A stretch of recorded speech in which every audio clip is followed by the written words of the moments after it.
The FNRad Snowboard Podcast is presented by Flojoy Water. My new Burton gear has arrived and I'm proud to have head-to-toe coverage. I've got an analog Gore-Tex jacket, Freebird 3L bibs, ruler boots, and a family tree hometown hero. The quality is absolutely unmatched, and most importantly for me, the boots rock right out of the box. It's been pure joy riding all new Burton gear. Go visit your local Burton dealer, or if you're in the Lower Mainland, check out the new Burton store at West 4th and Burrard. Bluebird Coffee Tuning and Rentals in Squamish, BC is the coolest new stop just 20 seconds off the Sea to Sky Highway on your way to Whistler. Drop in for the world's best cup of coffee, killer smoothies, and a true local vibe born out of 90s snowboard culture and music. They offer performance ski and snowboard tunes with state-of-the-art equipment. They've got premium rental fleets of Jones, Solomon, Libtech, and Burton, including Burton step-ons. And if you haven't gotten yourself one yet, Bluebird will even sell you a rad power bike. These bikes are so fun. For a blend of expert knowledge, convenience, and a lot of charm, stop in and say hi to Bluebird, the raddest mandatory new stop on your way to Whistler. Fixed bindings are now guaranteed for life. The new Block 5s are a perfect blend of performance and simplicity. I can adjust the straps on the fly without tools, and they're consistently comfortable and easy to get into and out of. All the new fixed bindings look and ride incredibly, so go buy fixed bindings today at your local fixed dealer or check out fixedbindingco.com. Anon Optics make the world's best snowboarding goggles. I just received a brand new pair of M6s, and the entire experience was FNRad. From the case they come in to the magnetic face mask and the quick change lenses, I have to say, Anon's got me covered for Vancouver's variable snow conditions. Check out Anon's helmets, goggles, and MFI face masks at an Anon dealer near you or at AnonOptics.com. Hey listeners, this one's for you. Upline Brewing is beer for snowboarders by longtime Pacific Northwest shredder and FNRad listener Carl Montoya, who started Upline so you can crack a cold one anytime. No buzz, no slowdown, just good vibes. Unlike most NA beers, these actually taste legit, and they're brewed with adaptogens for a mellow uplift. The Steezy Golden Lager and Crushin' IPA come in at just 25 and 50 calories and feature artwork from local legends like Quincy Quigg. Have one at lunch, grab another lap, hit the after party, and still wake up for first chair or the bank slalom podium. Drinking regular beers, toss some Uplines into the lineup. The natural electrolytes help you stay hydrated and keep crushing. FNRad listeners score 15% off at uplinebrewing.com with code FNRAD, or set up a subscription, save more, and never run out. Upline Brewing, brewed to adapt, crafted to elevate. Support also comes from the Pro Standard. Ken Achenbach has done it again with the push-button quick release for step-on bindings. Get them at prostandard.com before they sell out. Pacific Border, Vancouver's premium snow skate and surf shop on West 4th Avenue. Check out pacificborder.com. And 1910, the collaborative artworks of Jamie Lynn and Scof, two friends on a creative journey together, bonded by their love of art, music, and snowboarding. Go to the number 9teen10.com for their latest collection. We need to thank our friends at Mount Seymour, Grouse Mountain, and Cypress Mountain for their continued support of FNRad, as well as Essential Toothpaste tabs. I love them, I use them, go buy them today. I'm not gonna lie, recording something to memorialize Don Szabo has been weighing heavy on my mind since learning of him passing away. While I didn't get to know him that well, the two interviews we did together, one over the phone and one in person at Ken Ock's place in Whistler, stand out because of how stoked Don was to tell his story. I put away my copy of his book, I Should Be Dead, last night. The shot on the cover of him in a hospital bed hurts to look at. The Don I met was eternally stoked. He loved action sports. He made a name for himself in skateboarding, snowboarding, motocross, jumping dirt bikes. His time on the Lamar team with Johnson, Rankwit, Jimmy Scott, and the rest was legendary. Many early pros looked up to Don as a total charger. This is an interview from 2021 done over the phone with the man himself, Don Szabo. Like I said, I used to skateboard with Bert Lamar, and I saw him up on the mountain, after our skateboard days, up on the mountain on skis. I think I might have mentioned this to you before. Rad. And I said, "What are you doing with skis? We ride sideways. We're, skaters." So I got him into snowboarding, and he did well with it when we went to the 1987 Worlds in Breckenridge. And I was kind of jealous because next thing you know, Tom Sims was there, and Tom Sims re-picked him back up, as a snowboard athlete now. So all of a sudden he's on the full World Cup tour, and I'm just kind of a local pro and scratching my head because, he killed it in the half pipe right off the bat in his trip. Oh, that's such a rad story. Was he the one who would have told me that you were the guy that showed up at the skate park with the hockey helmet? Or would that have been someone else, maybe Rankwood or somebody? No, that actually was Bert. And it's funny because, we rode at good levels after that. But when I initially showed up to Skatercross, and my dad, we don't have a lot of money and just made do with, hey, just wear this thing. So I'm wearing a football helmet and show up to the skate park and, just full ghetto gear. But oh yeah, I'm thinking it's a hockey helmet because I'm from Canada, but yeah, it's a full on, and there's a picture of you in it. I've seen it. You're not a pro skater yet, but you eventually become a pro skater well before you're a pro snowboarder. Is that timeline right? Kinda. It was funny because once again, I'm under my parents' roof. So even though I skated, with, Bert and many friends of mine went the skateboard contest route. And even though, not daily, but I've, skated with Christian Asoy and Hawk and Caballero and Ray Bones, and used to skate Lance Mountain's ramp all the time and rode at all these guys' level, but I was just having fun. That's where I still am in life. I don't care about, contest results. It's been just more about having fun. So I rode at these guys' level. I really wasn't a pro, and it really wasn't until I was about 17 years old. And my dad said, "Hey, you're going to have to get a job at some point, right?" And I said, "Well, no, I'll just go be a pro skater." Rad. So I then entered a skate contest, Life's a Beach Hell Week skate contest. And all these guys that normally do the contest, I show up out of the blue and who's this guy? And I won the whole amateur division. So they said, "You should just ride pro." So I rode the pro division and beat, whatever, Gator and I think Danny Way and, podiumed. Nice. So like I said, and once again, I had local sponsorship. I rode for, I think it was Losi at the time. And before that, Turning Point and Tracker Trucks, and sponsored by, smaller companies. But after this contest at Life's a Beach picks me up, and Airwalk and JT, and I was going to go the pro skateboard, do the contests. And then they heard that I snowboarded well. Right. And bottom, it was kind of a collective idea also between Sonny Miller, that first started to be my local photographer I would hang out with, but said, "Hey, well, you'll just be a pro snowboarder." And I was into it because I dug snowboarding. So I said, "We already have pro skaters. We'll just pay you to be a pro snowboarder." So it turned into that.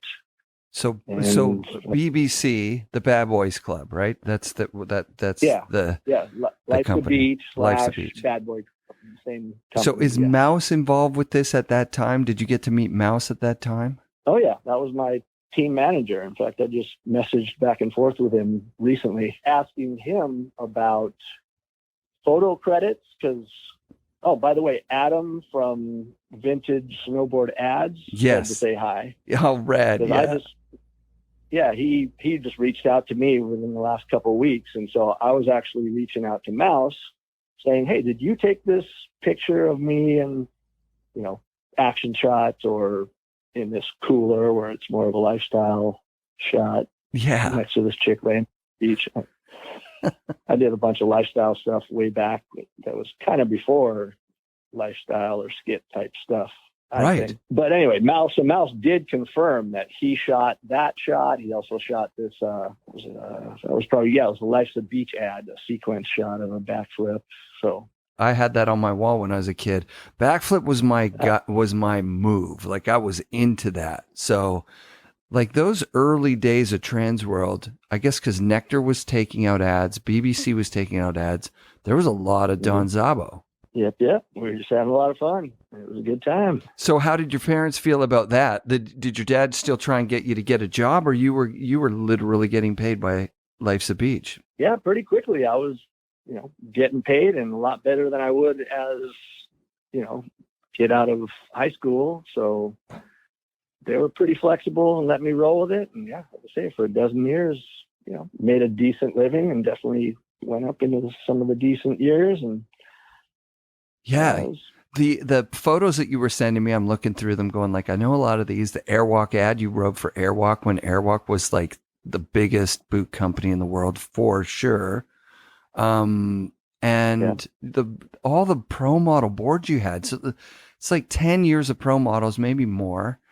4 on Nectar. Is that right? Correct. I had 4 on Nectar, 4 with Lamar, and 2 of my own board company that, it was going to be funded by the Japanese, which I had a good connection there. And I went there 6 or 7 years in the 90s.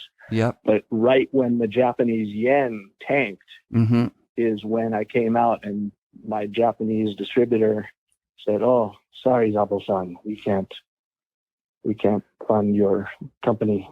Oh man, so that's got to be a tough call to like go out on your own.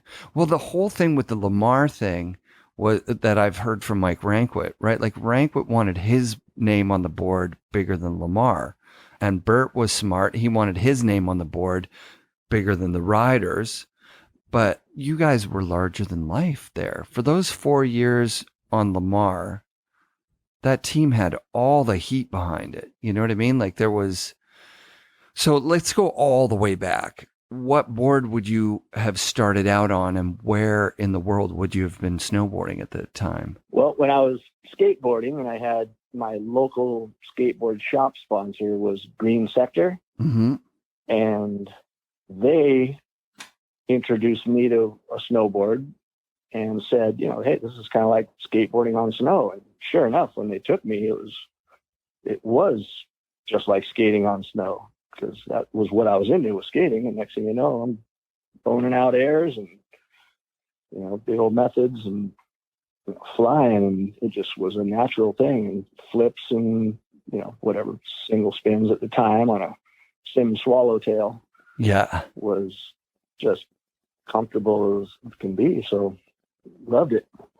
So I was really into that along with the skateboarding thing. And then you just heard the story, how that kind of clicked over and works for me. So how does Nectar get into the picture, and how far into it? Is it like a year or two in? Sounds like you're on probably one of those Sims 1500 FEs or a 1600 FE Swallowtail, which is a pretty good board for that era, right? Like those things ripped. Correct. Yeah. Yeah. Those things, I believe, worked better than the Burtons. Oh yeah. Because Burton having concave way back then wasn't functional on any kind of icy conditions. So yeah, Sims, Swallowtail worked well. And then, when I did the whole, Life to Beach skate contest, and I hooked up, Jamie Mouse, you were speaking of, was my team manager. And then taking photos, hooked up with Sonny Miller as well. And then that transitioned into Sonny Miller taking a lot of my early snowboard photos. We'd cruise around together, but he also is the one that hooked me up with Nectar, which was another San Diego company. Sick. Because Life's a Beach, Airwalk, JT, and Nectar were all down there after that Life's a Beach Hell Week contest event. And that was my home sponsors. And like I say, it turned into Nectar because they were all right there, all cool people. And we were all just going with the flow and having fun. I don't know that I've ever seen a nectar board in real life. Like, I remember it had like a bat tail. Is that right? It had a bat tail, kind of like, and it had, you know, like they look like pretty functional shapes for that era. Where were they made? Do you remember? Yeah, they were made at Taylor Dykema, which was also in San Diego, and they made like Vision snowboards at the time. Yep. And before, well, the early nectars, I don't know where they made these aluminum honeycomb square tail ironing boards, but they had those made somewhere else. And then I don't know, the tail shape that you're meaning is like my first pro model, but I used to have a notch in the tail.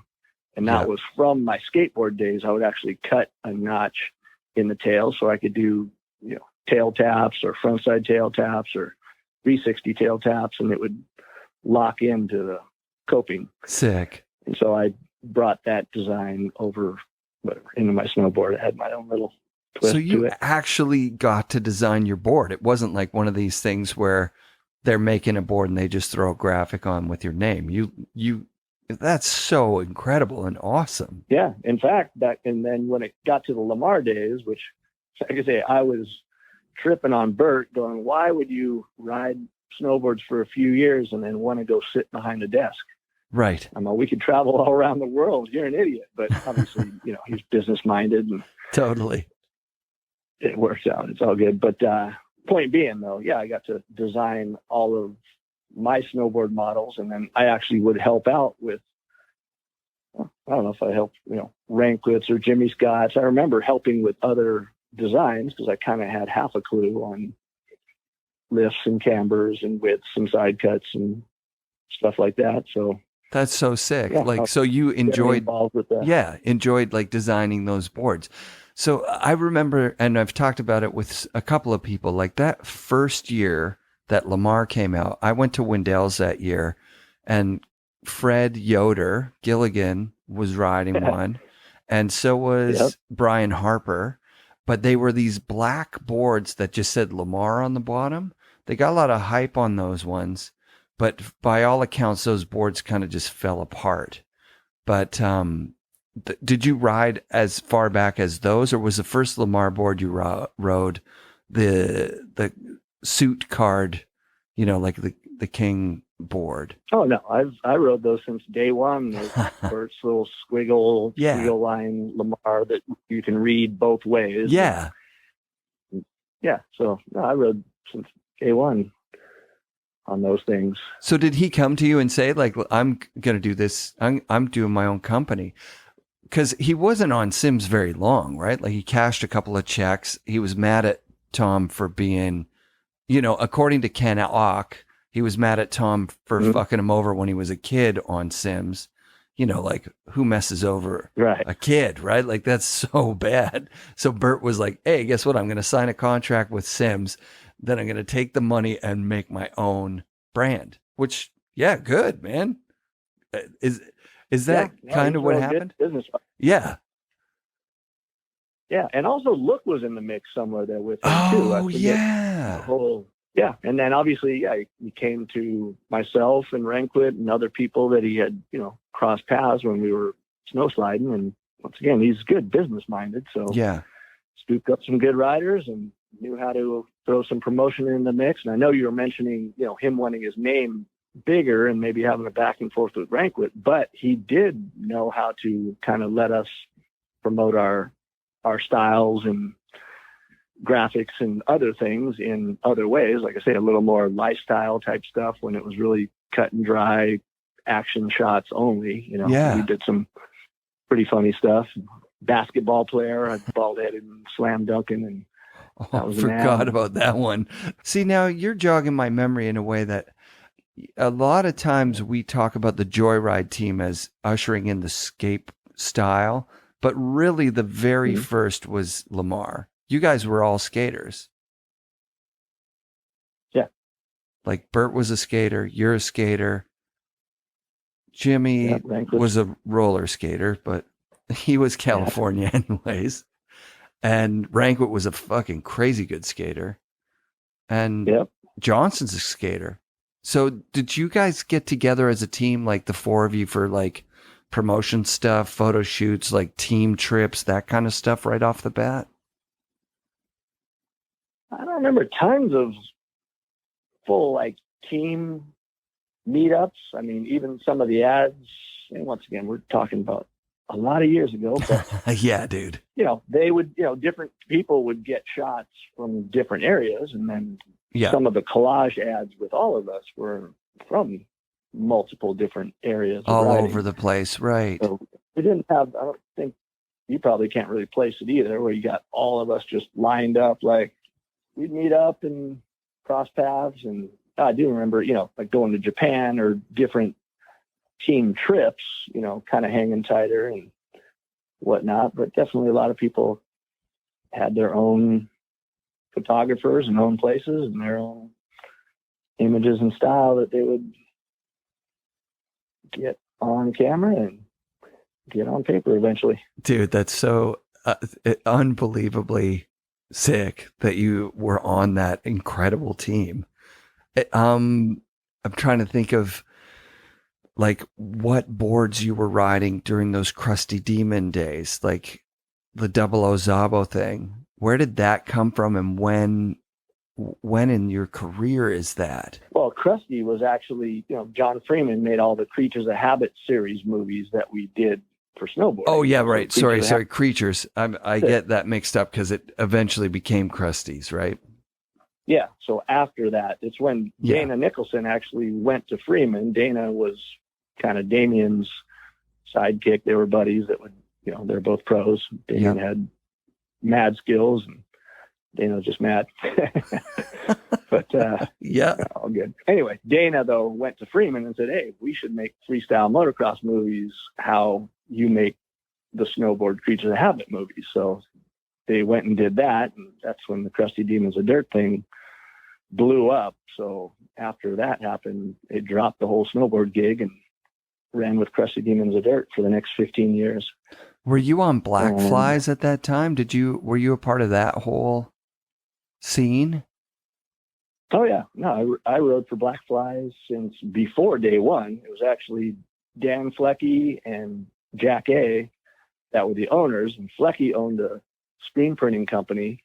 So I remember, and he also owned part of Burning Snow, which was my clothing sponsor at the time. I remember the ads. Hey, yeah. And he said, "Hey, here's some stickers. We're going to come out with a sunglass company called Black Flies. Start just plastering them and guerrilla market them everywhere." So that's what we did. And like I said, since before day one. Wow. 27 years or so now. I'm still getting free shade. Whatever. Still my boys. Dude, that is so sick. You're such an OG in snowboarding. Really, I have to tell you, I'm very impressed that you designed those Nectar boards, because when you would look at the buyer's guides back in those days, there were some hits and there were some misses, and the Nectar boards looked great, and they were up against some stuff that looked insane, It was okay, but we were behind kind of technology wise. Those first couple of models of mine, they were horizontal laminated boards. So like a skateboard, the same thickness. There was no taper to the boards. They weren't vertically laminated like other brands were doing. So they were a bit behind, but once again, they were my local go-to and came with the whole Sunny program. And I wasn't ever out to like saying, "Oh, this, these people paid me more," or, wasn't working the system. I was just going with the flow and never really, I do give a lot of credit to people that focused and made things happen in the proper way. Because once again, my whole life, I've pretty much gone with the flow and not really sweated the small stuff. Rad. Well, those vertically laminated Terry Kidwell boards from Sims, like even when he reissued some Terry Kidwells a few years ago, he wanted them vertically laminated.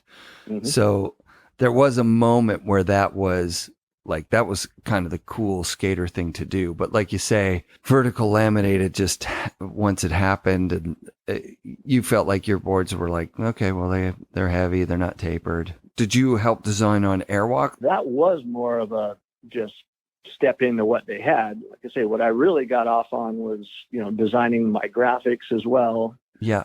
Because, I'd come up with an idea. Oh, let's put my, faces, a spider web, and then the skull spider, and then the sheriff, and then the king graphic, and the money board. And anyway, I had fun with like designing all these different, graphic type things that I had an idea in my head, and then they always ended up better when you got artists, putting your thoughts on paper and drawing them and making them happen. And same with some of these ad concepts, like I say, the basketball thing that was a Halloween costume, and I said, hey, let's do that for an ad. And I had a Lamar number 69 on my little tank top and slam dunking in a kid's basket, because it was lower, so I could actually dunk it. All kinds of funny little stuff we did. Well, are you the funny guy, or are your friends funny? Is it like, where did that sense of humor come from? Because it's in a lot of your stuff, right? Like right up to Double O Szabo. I remember rewinding that 100 times at the shop. It's such a good scene. The cliff, and the thing sticks it on the cliff. I forget now. That was that dummy skit where I put on the mask over my head, and that was classic because Tom Burt was up there along with Graham and a whole handful of other people, and we did this cliff skit, that dummy skit. So cool. And the dummy that we put, that had ride off the cliff, which by the way, I almost ended up riding off the 200-foot cliff myself. Oh God.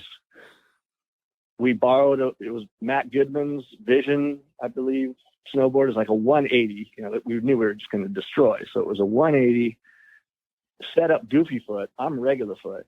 So, and we put a little channel like of snow that we built up just so it had enough snow for the board to be able to go towards the cliff and go off.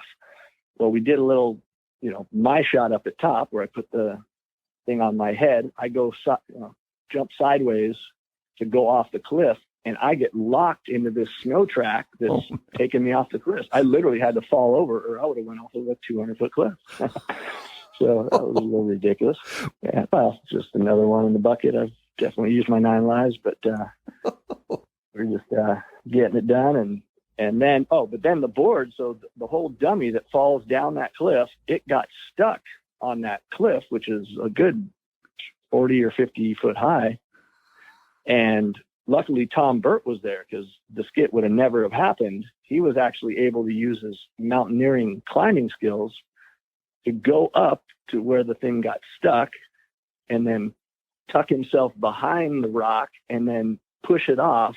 So that's where that second part of the little cliff thing happened. And then obviously at the bottom, and then it ended up kind of in a layback position. So then I went and put my stuff back on and put the mask over my head. And then I rode down to Graham and all the boys.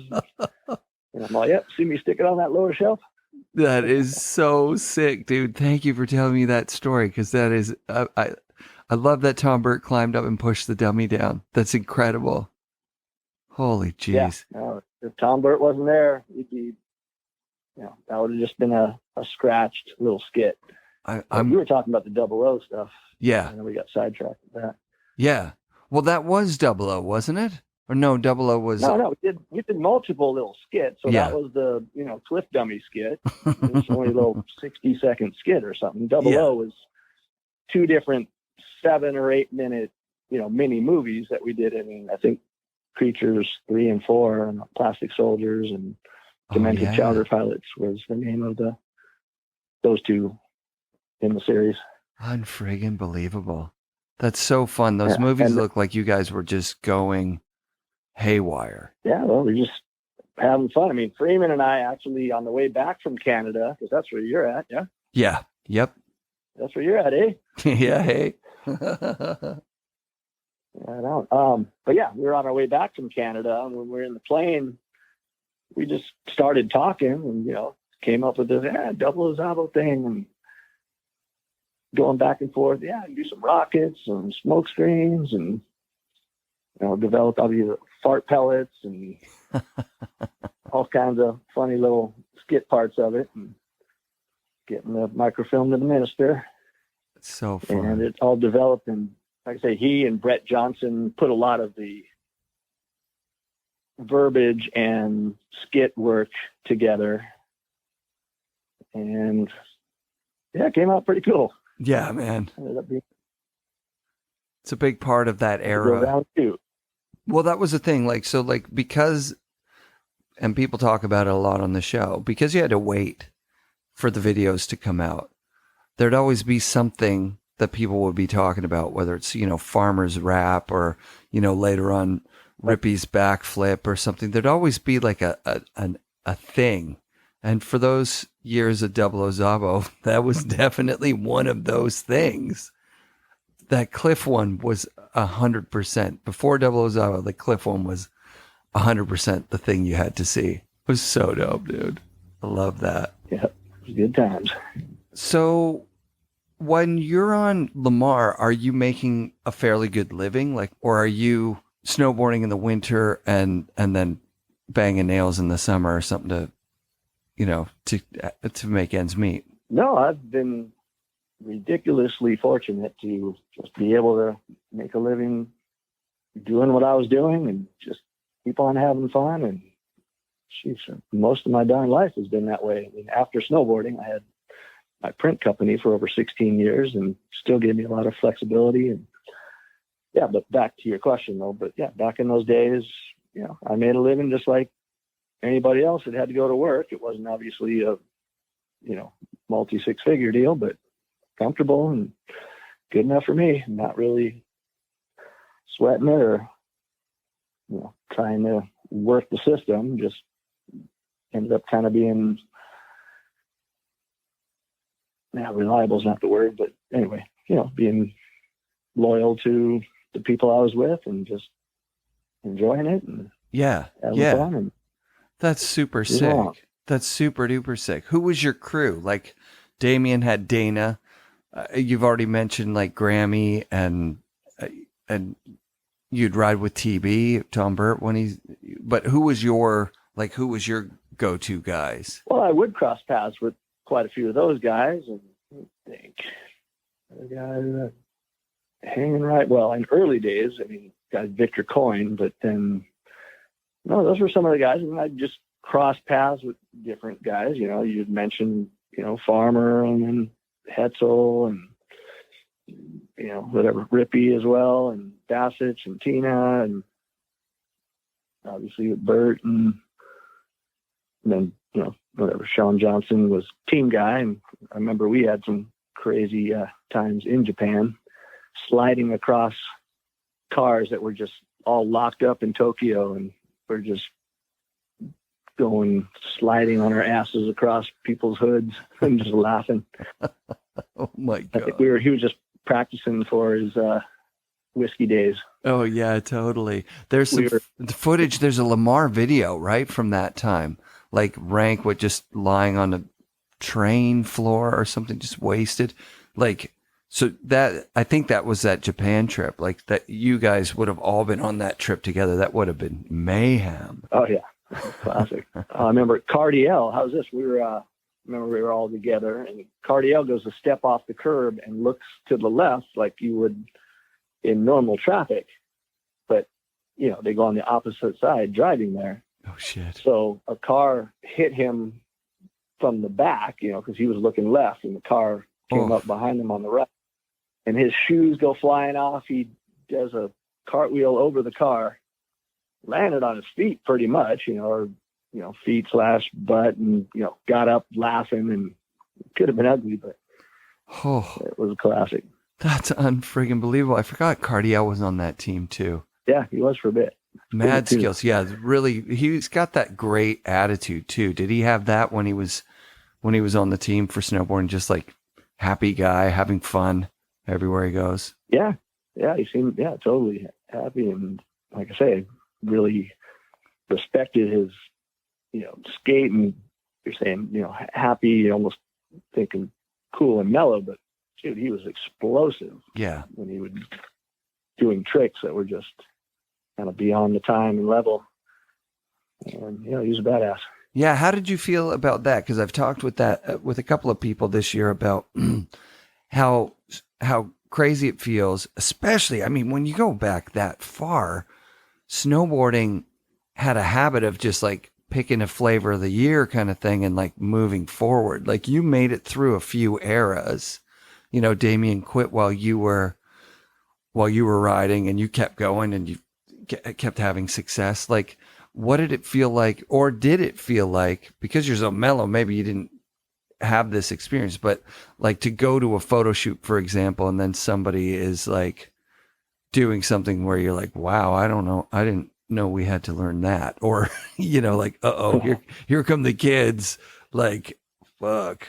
Did you have a moment like that, or was your career pretty even keel because you weren't, like you say, a contest guy that really was trying to do, win a world championship or something?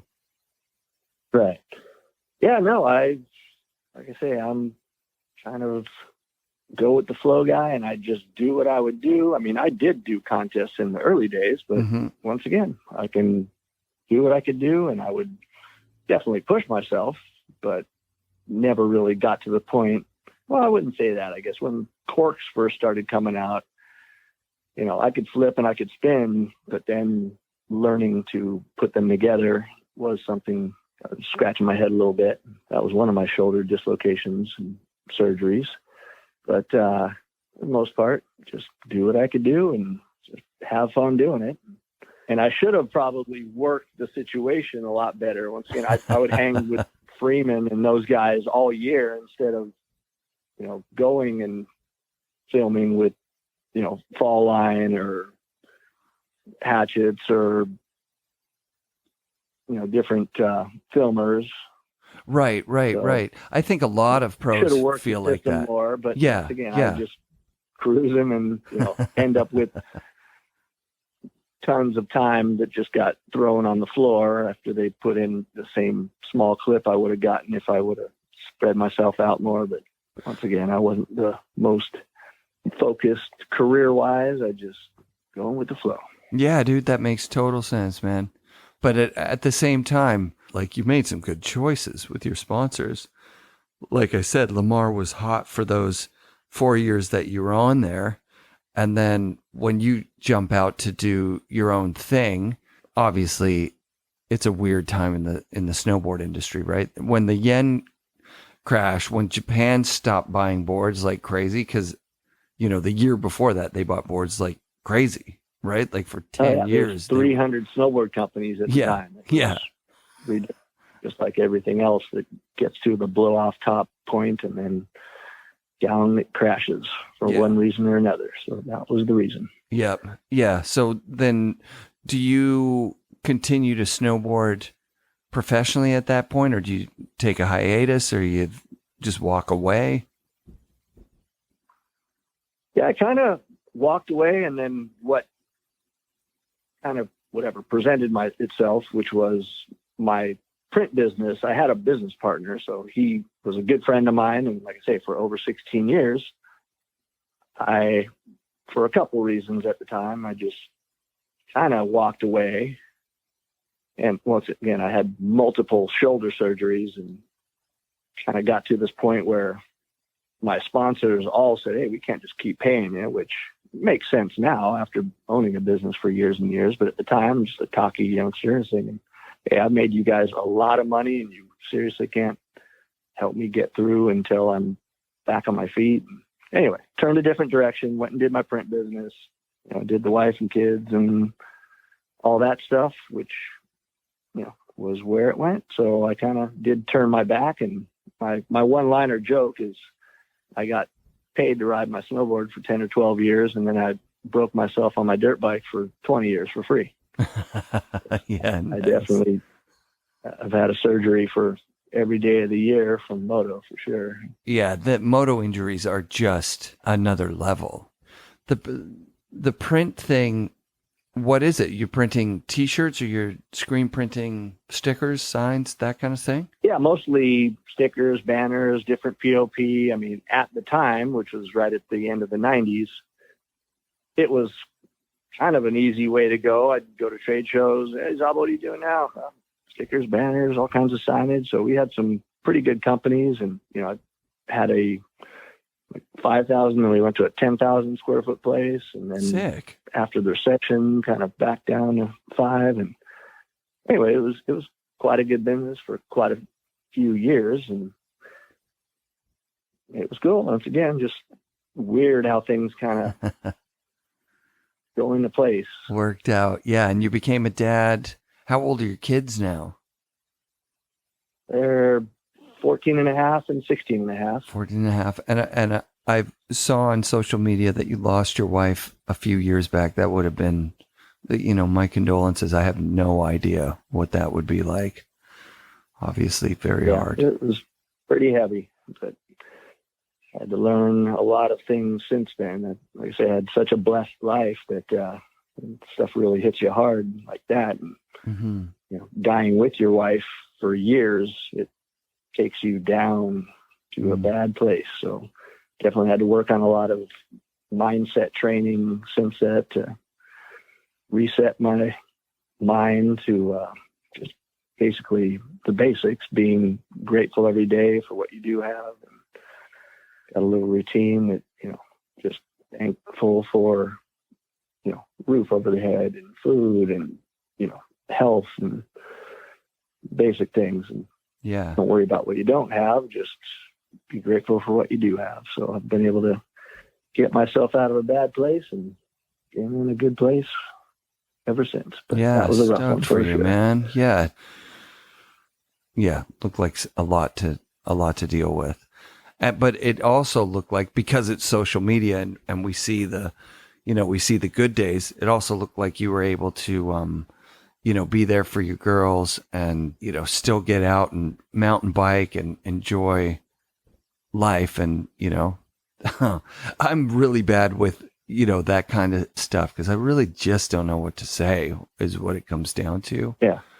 Well, once again, I've dealt with it. I acknowledge it.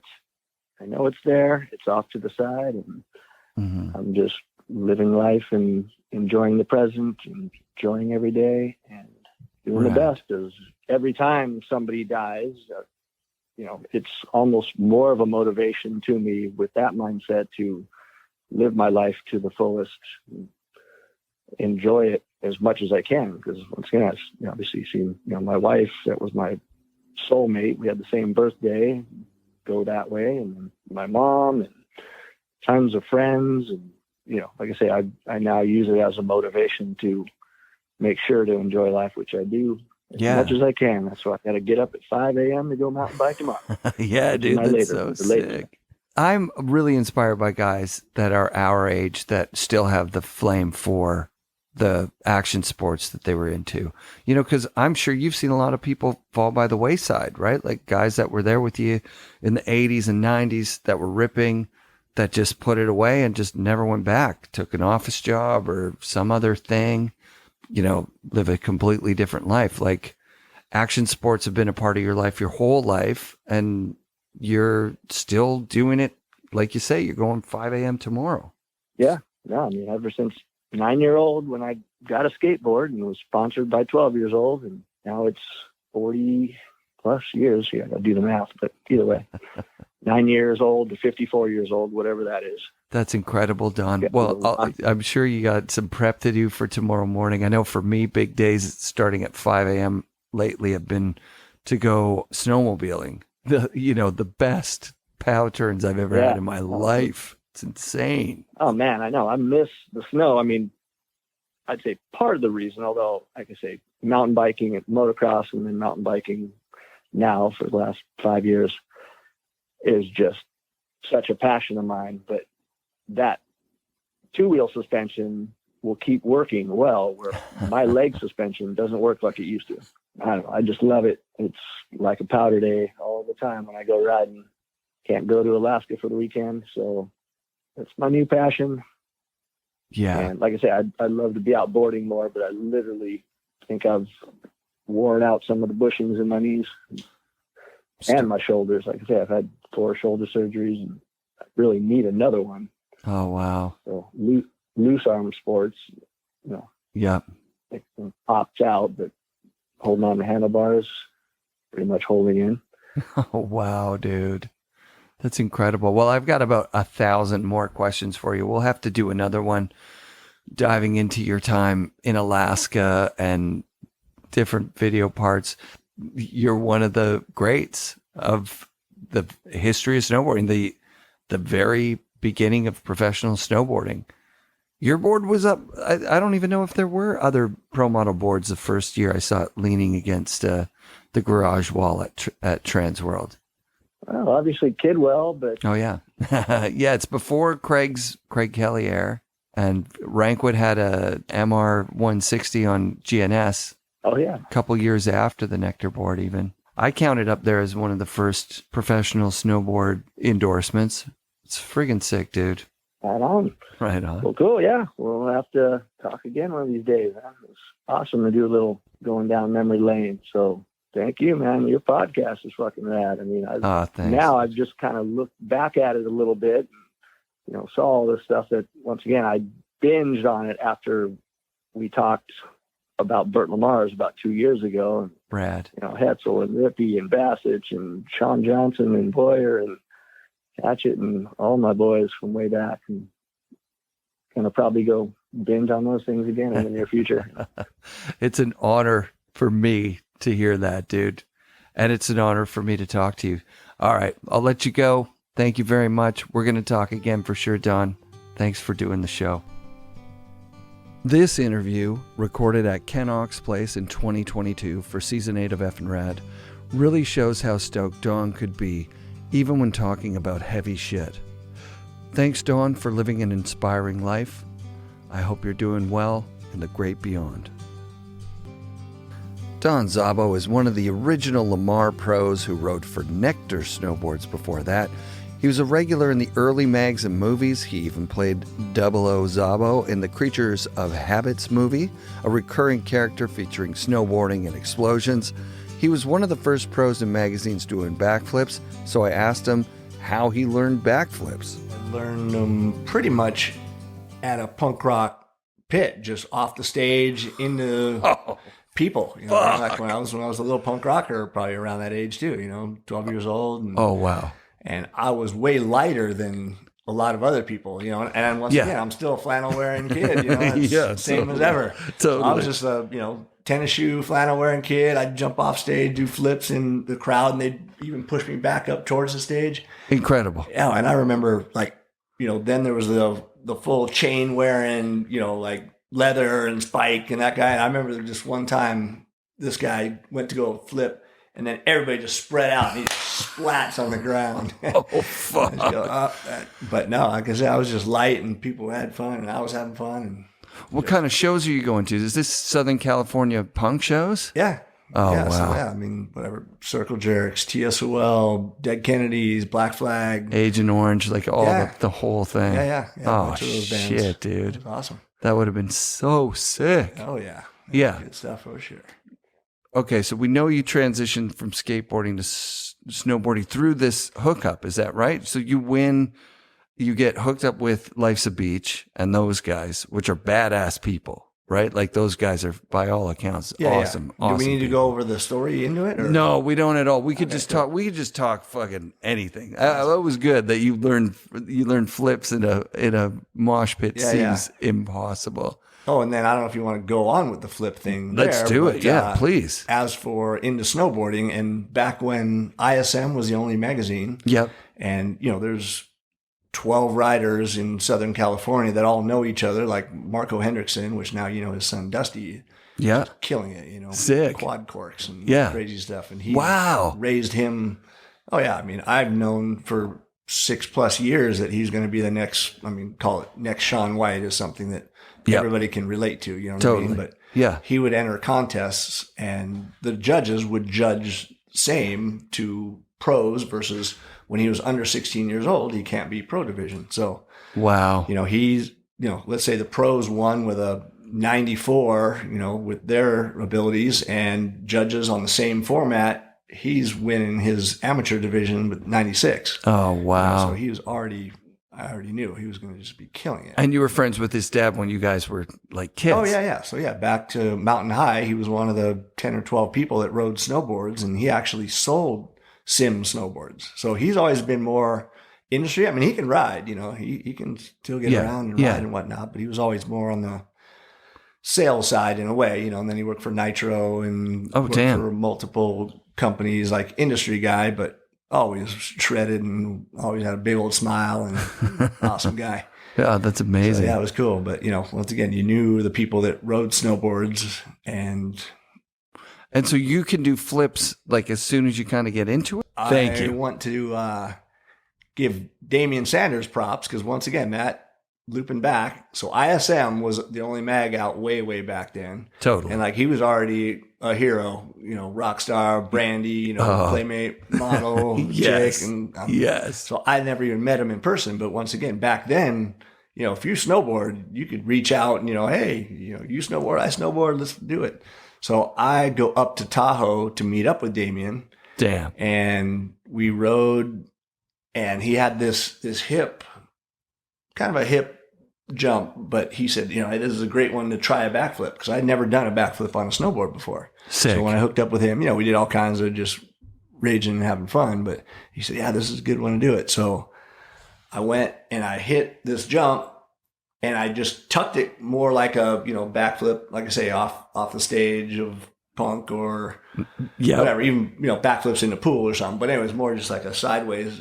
And I ended up landing and I landed fakie. So my first backflip, and I rode out of it, fakie. I did a backflip to fakie with Damian, first time. See, that's it. Awesome. It's almost always the half commit onto the head. I've seen it so many times. The half commit, and then, you get scared. I did that the first time. I've watched tons of people do it the first time to just head knock yourself out. You're riding with Damian. You know how to do it. You flip to fakie the first time. That's so sick. Yeah, the Donner Summit. Yeah. Well, that's probably one of the only places that even allowed it back then too. And also one of the places that when they were doing all those backflips in Snowboarders in Exile, there was that jump at Donner that I could see it in my head right now. Yeah, that's so sick. It's probably one of those. He's like, yeah, dude. I'll do it. You should try it. Yep. So once you've got the backflip, Sonny Miller takes a few photos of you on Nectar. Like the upside down with the mouth open one is classic. They used it for all sorts of. I think Nectar used it. I think Life's a Beach used it. Not the same one, but once I had the backflip in my pocket, it was like that was my little. That was the era of that. That was a trick. Yeah, because there was time. There were ads in those same magazines where the guy's just got his arms out. He's 2 feet above the snow. There's snow flying everywhere. Like and then there's you upside down 20 feet in the air. Yeah. It was dope, man. Yeah, that's amazing. A really controlled trick too. I mean, it was easy. Once you get upside down, you're eyeballing the landing, you can just bring it in. Yeah. I remember that was the first thing I did here when I hit the windlip. It was a big old backflip. So sick. It's a controlled safety. That was your safety. That's what we would call it if we, okay, we're going to hit a big jump. What are we going to do? Just, wasn't all about poking them upside down or anything. I just wanted to just like an iguana. Right. Yeah. Looking down and then where I'm going to stick it and bring it around and bam. That's so sick, dude. It was fun. Yeah. Yeah. That's amazing. That's amazing. I knew that'd be a good story. That's fun, man. Like it's hard to do these things over the phone. Because as we're interrupting each other, you get knocked off track and stuff. Yeah. It's so much better to look in your eyes and see how stoked you are when you're thinking about, how your life turned out with skateboarding, snowboarding, and the whole thing. Yeah. Like, fuck, dude, what a time to be in it, right? Yep. And then I did my first backflip a few months ago on a mountain bike. In a foam pit, just. Where'd you go? Did you go to a Woodward's or something? Yeah. I was in Utah, and I just happened to the Park City Woodward's. That place is a dope spot to learn how to do backflips into a foam pit, eh? Yeah, totally. You see those guys with the roller skis, roller boards. Like I'm like, dude, if you can't learn a backflip on a snowboard at Woodward's, then just quit. It's it's the easiest way to do it. Oh yeah, they got so much stuff to just step up the game. First to foam, and then to the blow up, and then to resi, and then to the hard Isn't thing. that Like I say, we just insane? had to huck it. You know what I mean? Yeah, Like corks, that was another thing where I dislocated one of my shoulders because I could flip all day long, I could spin all day long, but I never did gymnastics.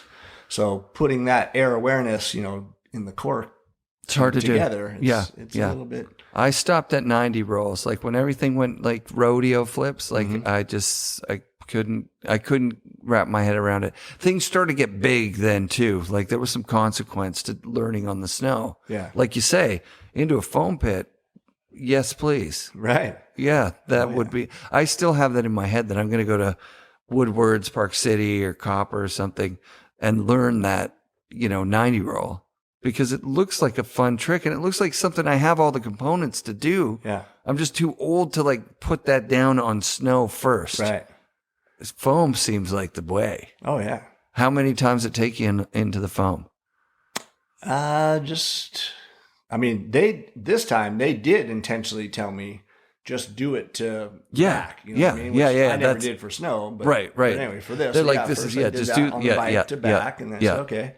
And so the next time I actually over rotated to back again. Yeah, like not far, like far, over and over. If I would have landed to dirt, I would have over rotated because I landed, more than 90 degrees. So then the next time I actually figured it out to even like suck your bike up, and you can do a little bit of rotation control, but you really need to figure it out on the pull. You got to pull and tuck and get your rotation right. It's not like your whole body where, like I say, you can lay it out and then bring it in when you want to get your feet under, like that. Right. So it's a different deal, but I can see it. I mean, I only had that little 2-hour window to go try it, but to huck a few of them. Yeah. But you got it around on try 2. Like, and I'm not, not trying to try like. 3, I actually even under rotated a little bit, which would have been perfect. Would have put you on the dirt. So that confidence of having thrown it into the foam, like that's the whole point of that whole place. I'm looking at it going, oh, they've got to really like, how do you beat this? You can't beat this. Oh, yeah. Whistler can't beat this with just a bag. You know what I mean? Mm-hmm. You need the foam. You need the resi. It's too good of a way to progress.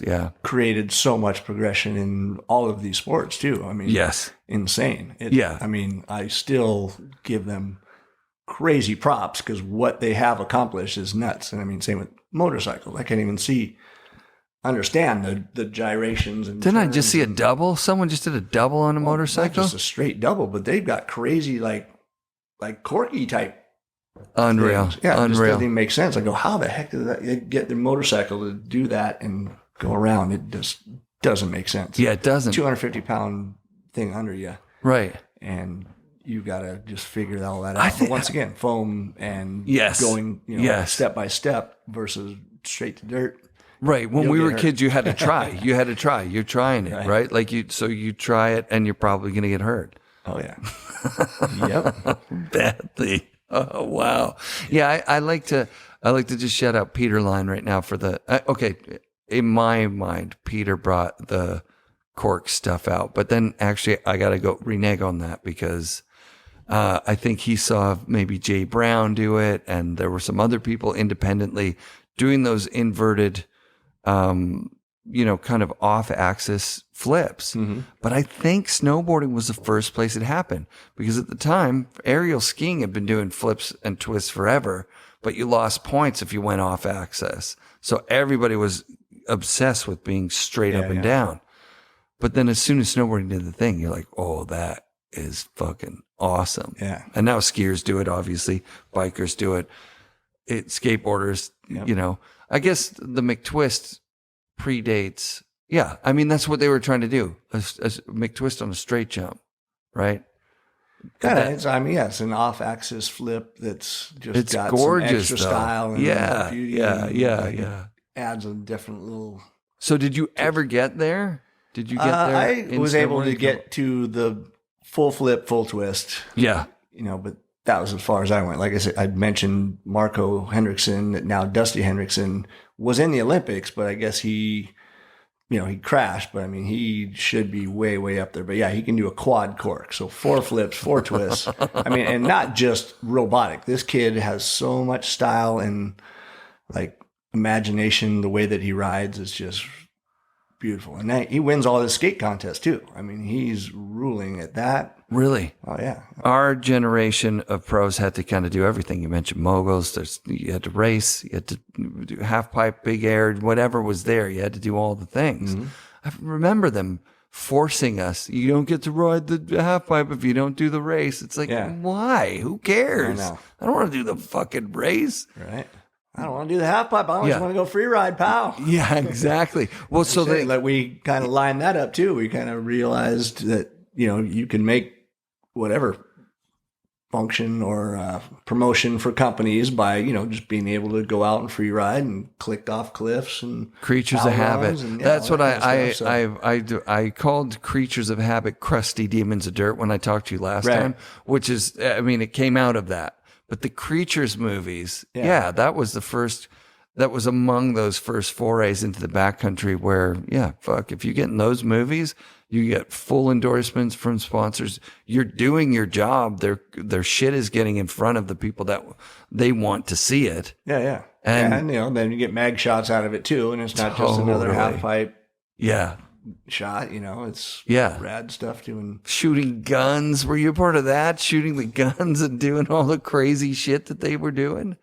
But, you mean some of the skit stuff that they did? Uh-huh. Yeah, they did some funny stuff. In fact, that was another one. So we were making the 00 Szabo.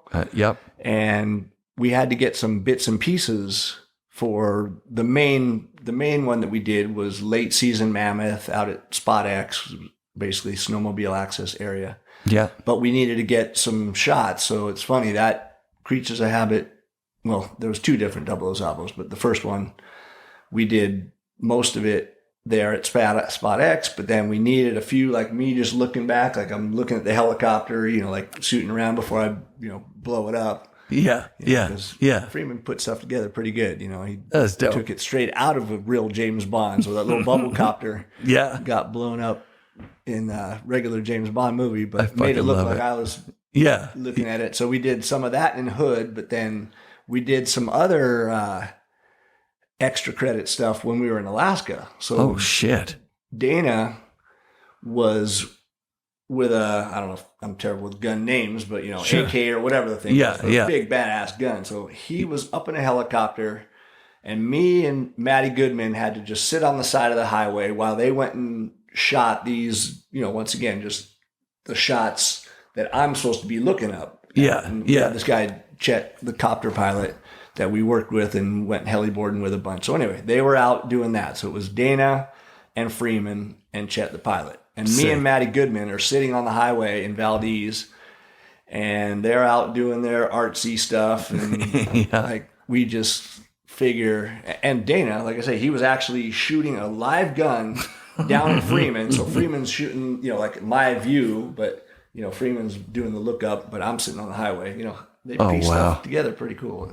How they put movie things together. Like I say, I'm just the dummy that ended up being a dummy in a different skit. But anyway, they were out doing that deal, and he was shooting live ammo, but off to the side from Freeman, so not directly at him, but literally live.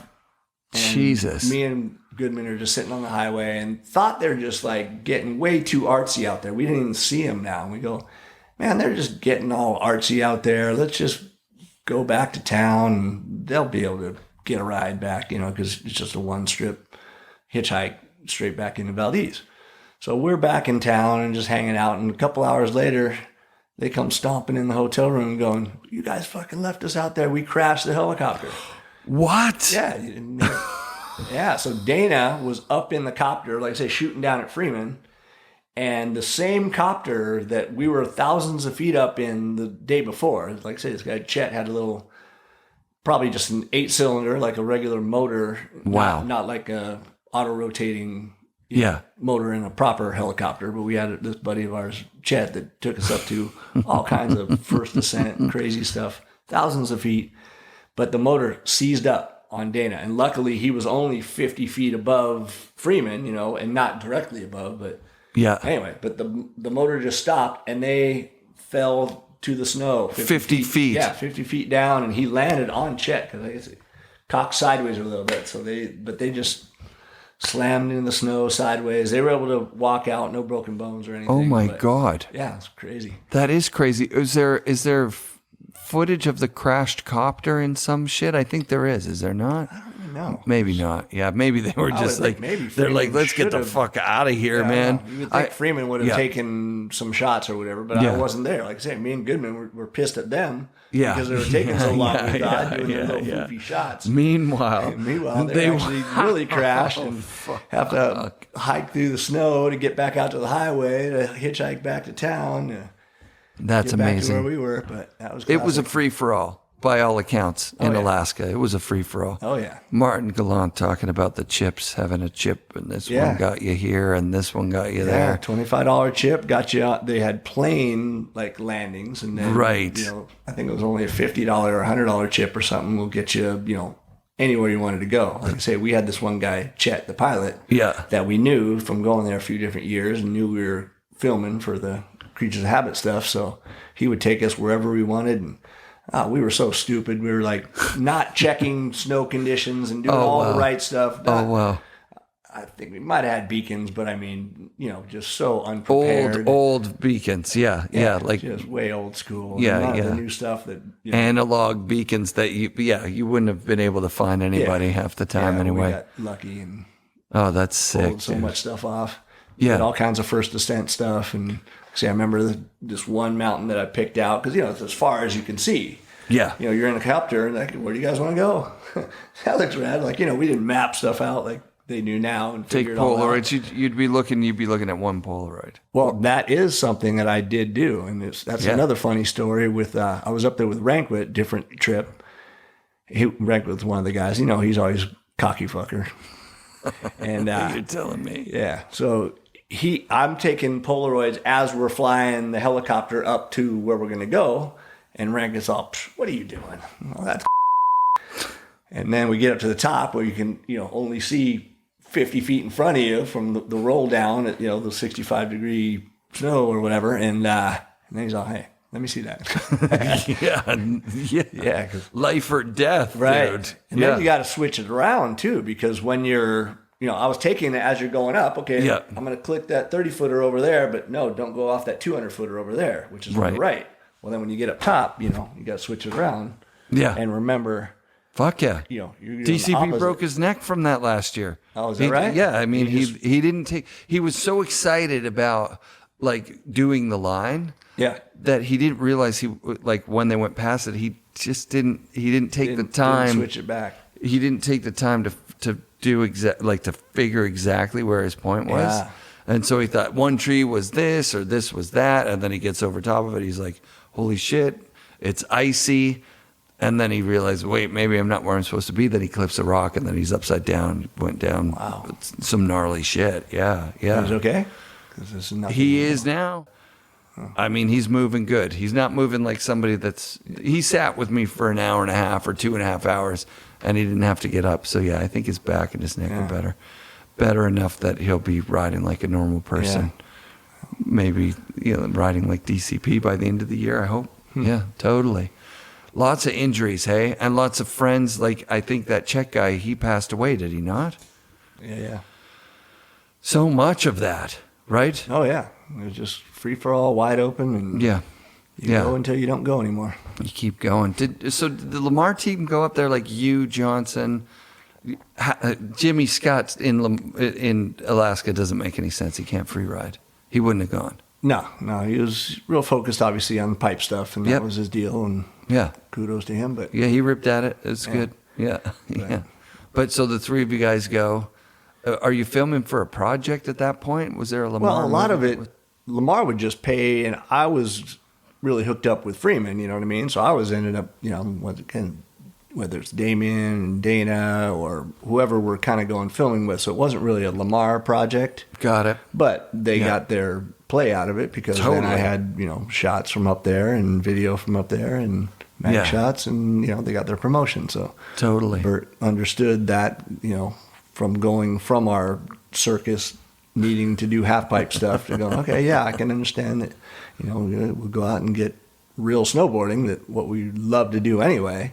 Just had to do the circus stuff early. And Bert, by that point, like most of his snowboarding was at that, those worlds, right? Like he didn't continue as like going out for fun a lot snowboarder guy. He didn't give himself a pro model and he didn't do ads with himself. Right. Like you guys were the team.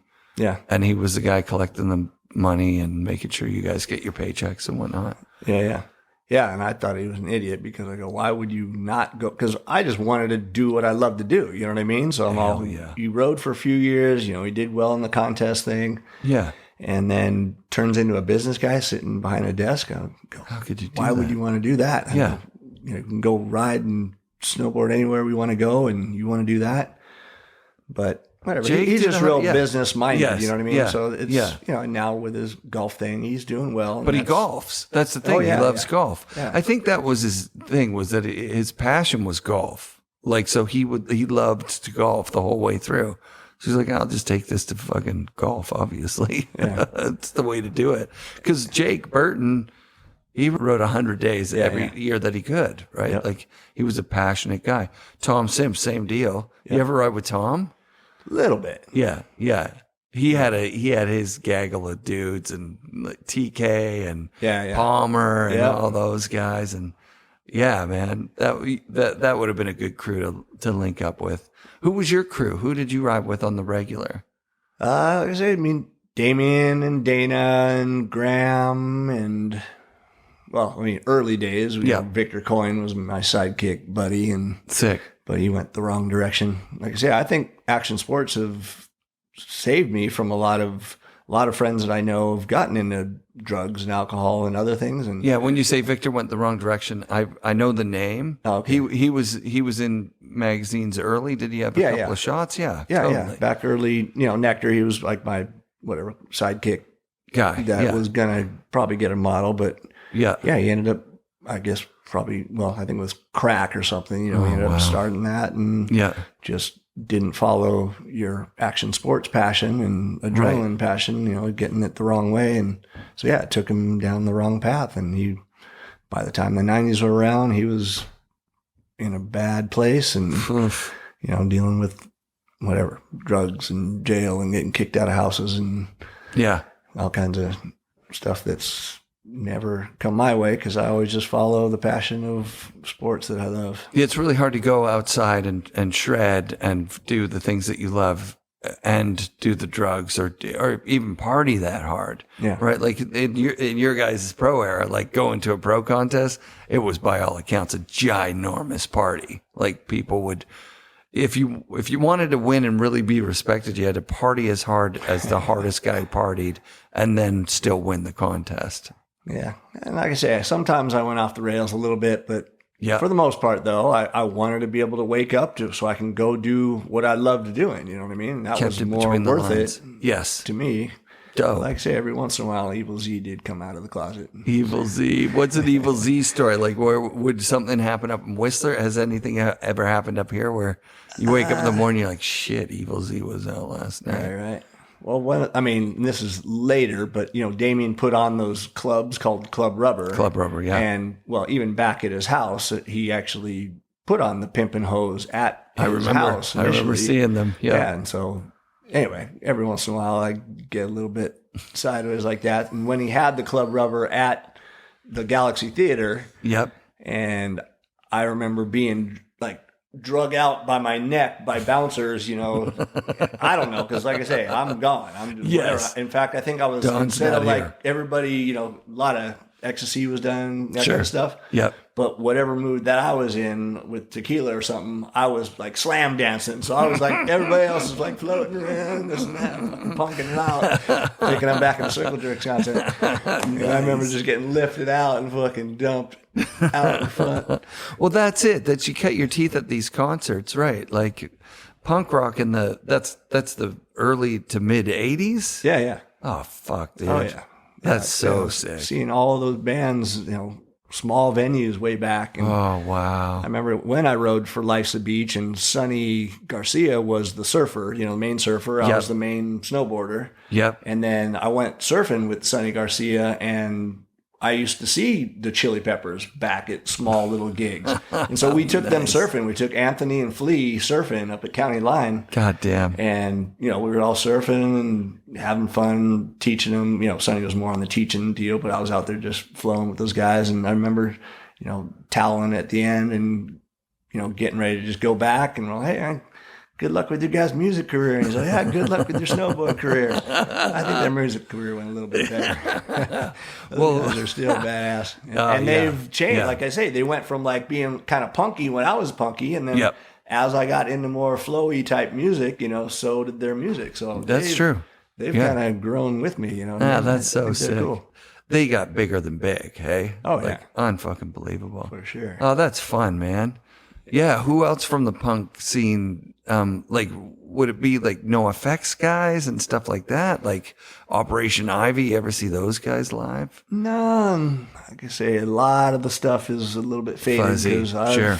Definitely, like I say, I've woken up in helicopters. I've woken up in hospitals. Yeah. Moto was the more hard on me sport. Even with a helmet. Even with a helmet. Oh, yeah. Even with a helmet, especially when you break few ribs and puncture a lung or snap tib fib. I've done both ACLs. Like I said, taken out multiple shoulder surgeries, broken wrists, fingers. Yeah. My body was another one of my one-liners. You know what I mean? Yeah. These are predetermined, but I can tell you right now, I'm a donor, jokes. But they're going to take this body and they're going to say, throw that thing out. That thing's used and wasted and worthless. How old are your girls now? You got 2 girls, is that right? Yeah. Yeah. They're 16 and 18. That's the age. Now they're getting to the point where they're going to be independent. Yep. And how were they growing up? Good kids? Yeah. And I got them into, like I say, the 5 action sports: surf, skate, snow, moto, and mountain bike. So sick. So, but now they're not even into these things. Same. My kid's the same. Yeah. It's just they did a 180 and now they choose it's their own cool. path. Whatever. I mean, they're doing jiu-jitsu and doing well at school. Wow. No, jiu-jitsu is good. That's what they've learned. And, then they don't have a easy prey, being an easy prey to somebody. They got a leg up on that because they'll throw you to the ground. Yeah. That's a good idea. Yeah. It's really good for self-esteem too, right? Like it's just good for everything. Yeah. Seems your awesome. And your strength. I put my kid in martial arts. We wanted to, but his first tournament, I don't think I've ever been more upset as a dad. He was in a weight category that was above his own. Uh-huh. He was talked into, he'd never done contact before ever. They'd just done non-contact, which is ridiculous. Mm-hmm. It's just 2 kids going like pretending to hit each other. And then at the end, whoever pretended better wins. So like, I know. Straight contact and in a higher weight group too. Yeah, and the kid who eventually won it was his first. So this is his first thing ever that he's ever done in public in a tournament. I don't think they'd even done striking practice yet where he was. And the kid comes out and does like a fucking flying kick into the pad. They're wearing the big pads. And kicks him out of the fucking ring, like kicks him off the pads. Like he slid backwards, and I'm like up in the bleachers, like I'm like running down, like what the fuck? Right. You can't do that. But the kid can't do that. But by the time I'm down on the floor, they're squared up again, and he's squared up against this. I'm like, holy fuck, he's gonna face this kid that's towering over him that just kicked him out of the thing. Yeah, what's going through his head, right? So he's fighting, and he got knocked down again, and then the thing's over, and he comes over, and just that look in his face. I've never been more upset. I'm like, who organized this? Right. Where is the fucking sensei? Dude, what the fuck is going on? Yeah. Why would that happen? He quit after. Yeah. Right? Like, I think as a dad, I probably could have pushed him. But at the same time, I think he was right to not trust the school that he was at. Like, he couldn't go back. Yeah, the sensei didn't make sense. And I mean, the sensei, Anthony, he's great. He's awesome. For his black belt, he had to fight like 8 other black belts, and he got his ass kicked. But I mean, we're talking about a 5-year-old or a 6-year-old. You know what I mean? Yeah, crazy. You just because you're a black belt doesn't mean you're a great teacher. Because being taught by getting your ass kicked, sure, we tried that. It can work, but most people quit.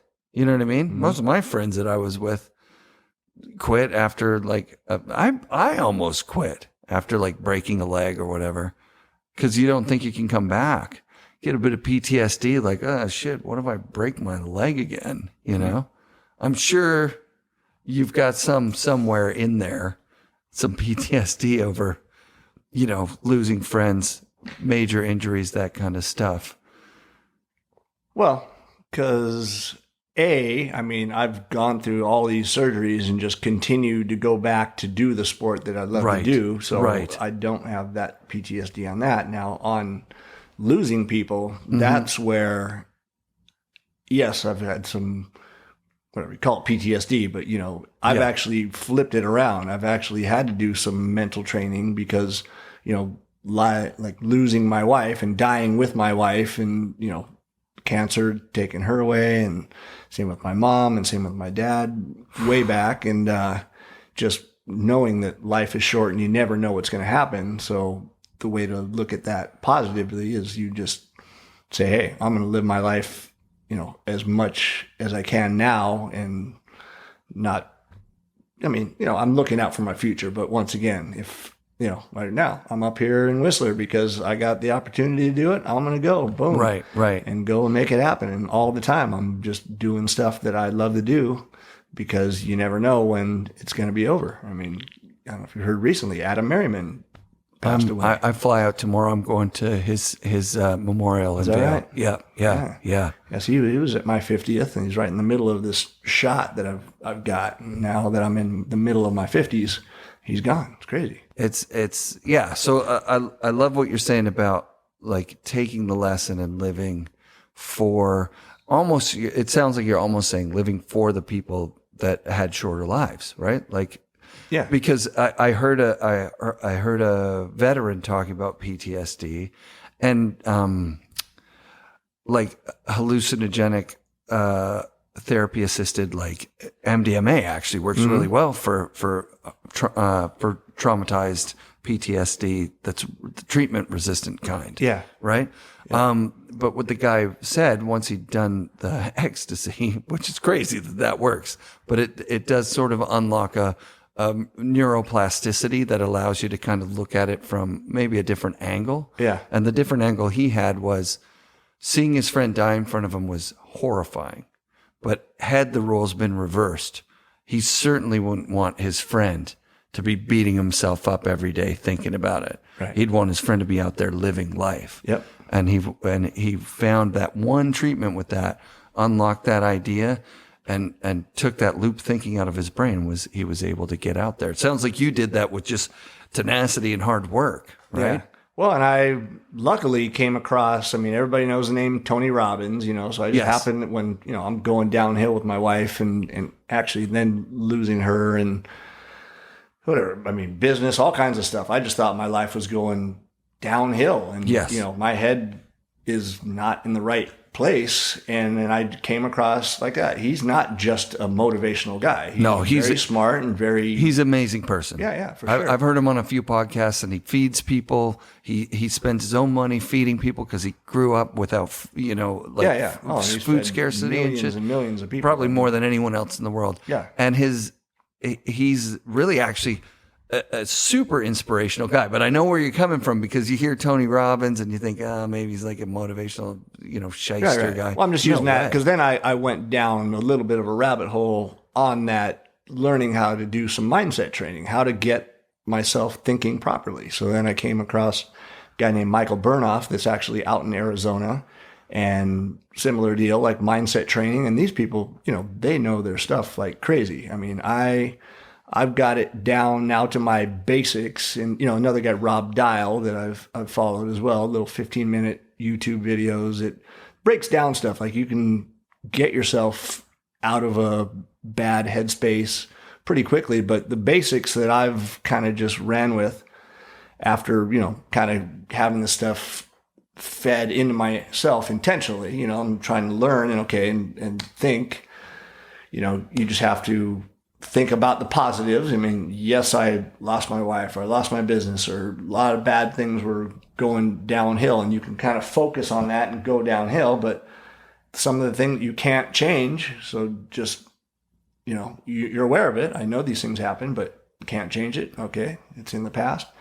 And then daily gratitude. I mean, it's well said and known, but it's true. I mean, every day when I wake up and I'm just laying in bed, I'm just saying, I'm so glad I got this roof over my head, got food that I can eat. I'm healthy enough to do stuff I love to do. I can still go out and do them. I got friends, there's definitely some missing things that would be better to have, but you got to just be grateful for what you do have. You know what I mean? So every day, and even during the day, and if I'm out riding and whatever, I'm just going, this is so rad. You know what I mean? Oh yeah. When I rolled up, you're like, look at this place. You got some beauty around here. It's like, it's so refreshing to meet somebody in person and have them. That's the first thing you say, right? Because how many interactions do we have with people that are like, you're trying to say something nice, oh, yeah, whatever, and then they go, oh, the line sure is long here at this coffee shop. Yeah, we could get to know each other for a quick second if you want, but most people are like, oh, you hear what Trump said, or you fucking coronavirus this or whatever, and it's like, well, why are you talking about that? How does that make you feel? Because me hearing you say it is kind of bumming me out, but I'm stoked. I'm on my way up to Whistler to interview a fucking legend of legends snowboarders. I'm a fairly happy person. Hey, look, it's not an act, and I'm not always happy. Absolutely, there's some shit that I would what you touched on it. There's some things that could be better. But if you're not happy for the things you have, you could have those things and not be happy for them too. That's a bad move. Yeah. Having things that you want isn't the key to ending wanting a bunch of things. Yeah. I mean, it's like I say, just be happy with what you got. You can have your goals and things in the future, but be glad with you live in the moment and live for the day. And gratitude's big. It's huge. I don't do it. I don't practice it enough. It's in the background. Of course, it's in the background. Mm-hmm. But I want to, that's a good reminder. Bring it into the foreground.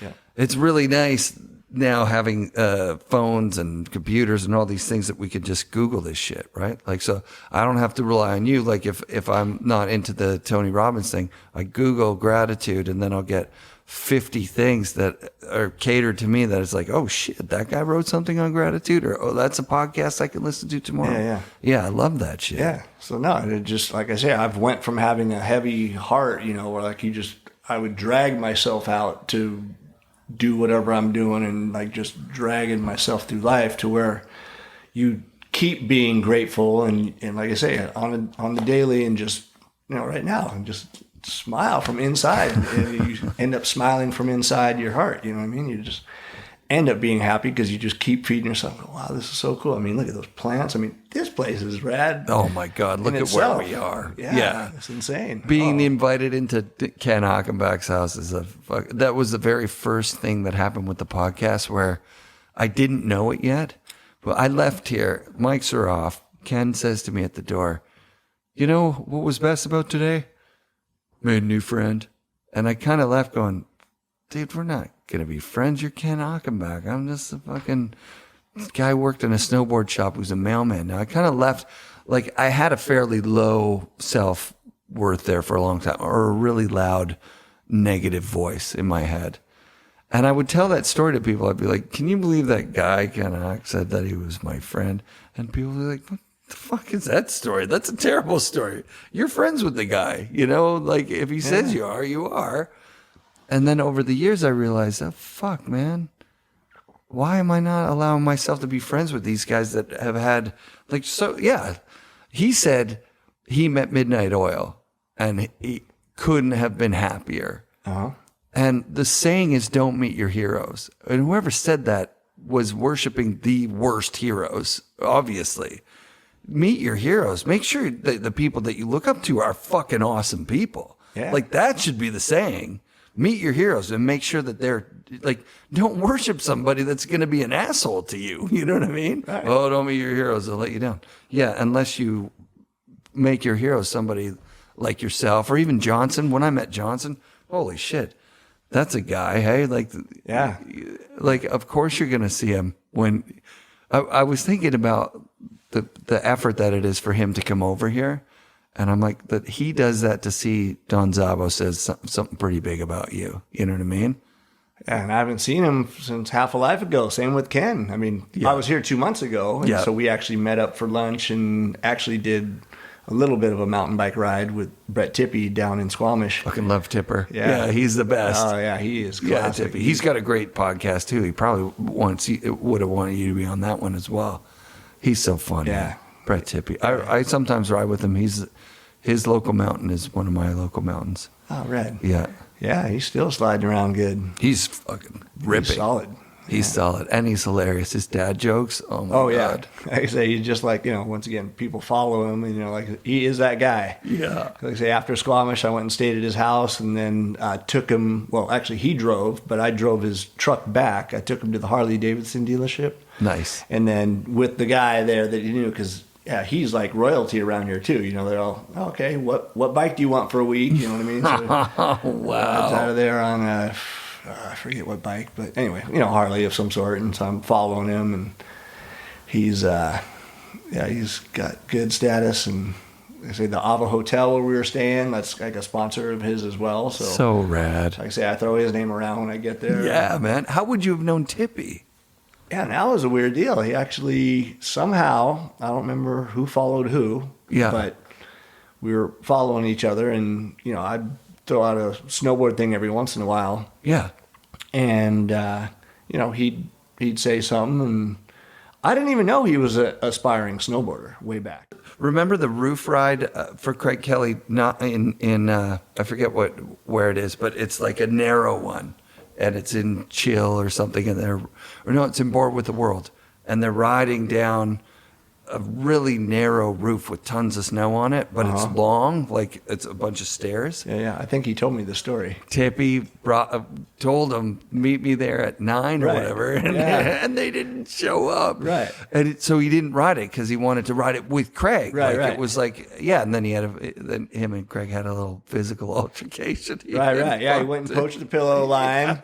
And then I think they said they saw each other at a bar and like, I forget if he like actually hit him or something like weird, like it was like an altercation. It was physical. Yeah, it was ugly. And he's like, you poached my line, man. And he's, well, dude, you said you'd be there at 9, and then I waited, and then we finally did it at 1:00. I mean, what's the problem, eh? Yeah.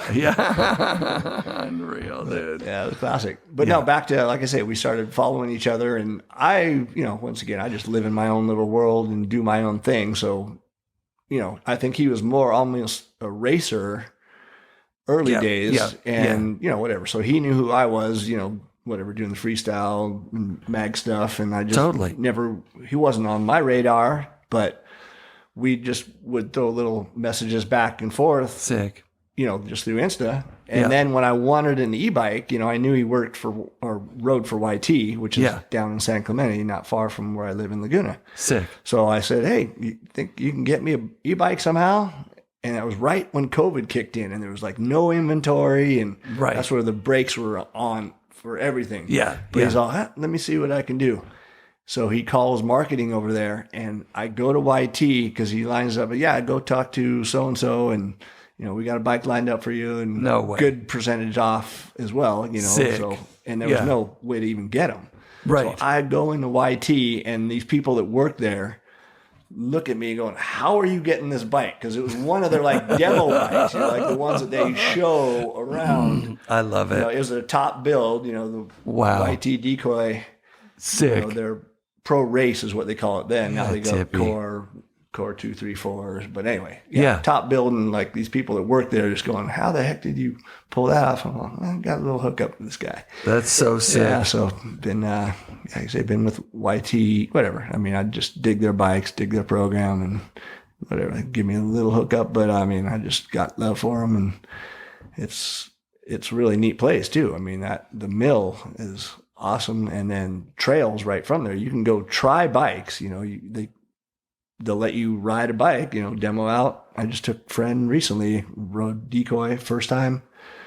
never rode an e-bike and, makes you want one. It's like crack kind of, I mean, like even when I'm riding with them with my acoustic friends on their regular mountain bikes, and I'll just be pushing them by their back, This is so cool. So, yep, I'm going to have to get one of those things. Oh, so sick, it's a game changer.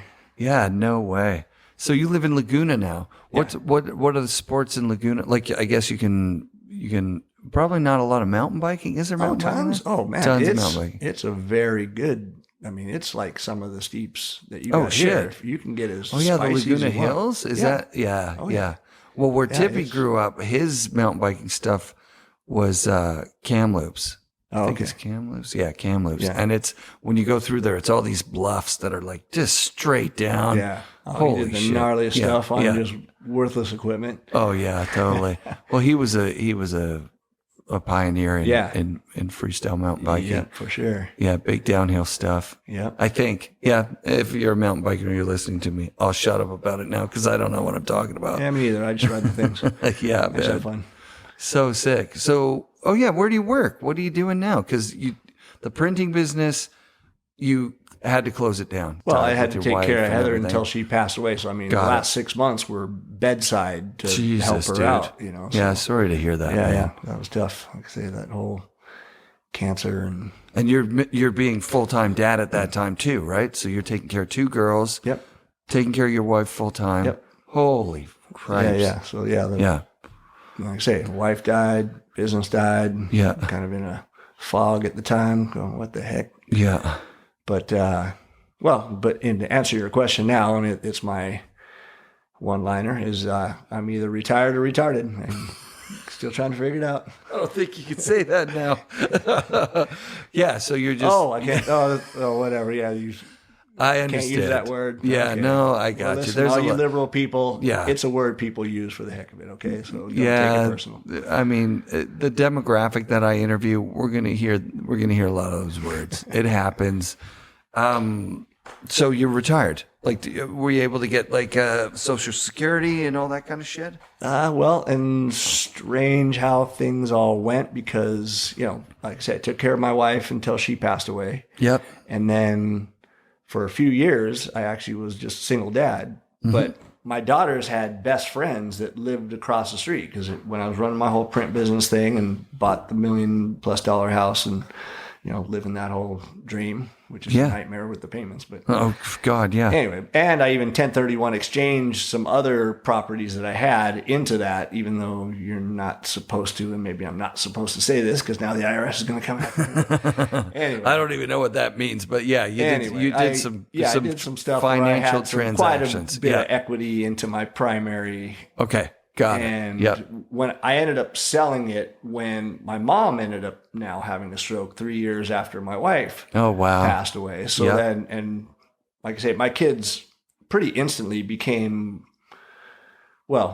family-ish with that neighbor family. That, our daughters are the same age as their daughters. So like I say, mine are 16 and 18, and so are theirs.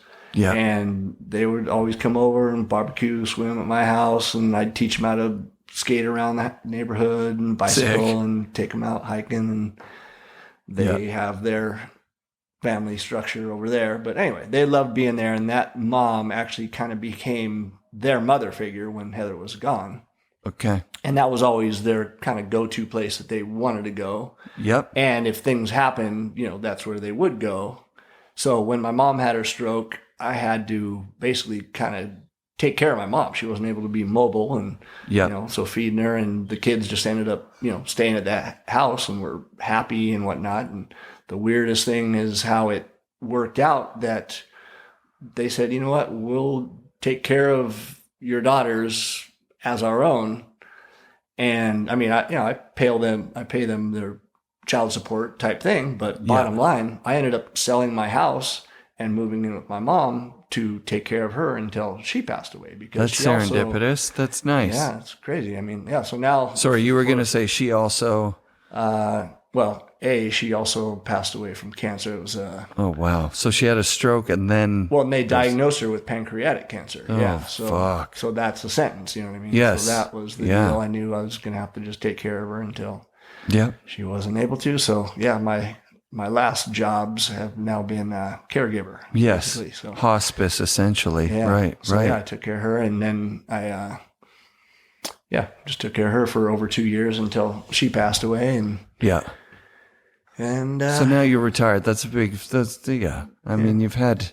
When your wife passed away 3 years ago?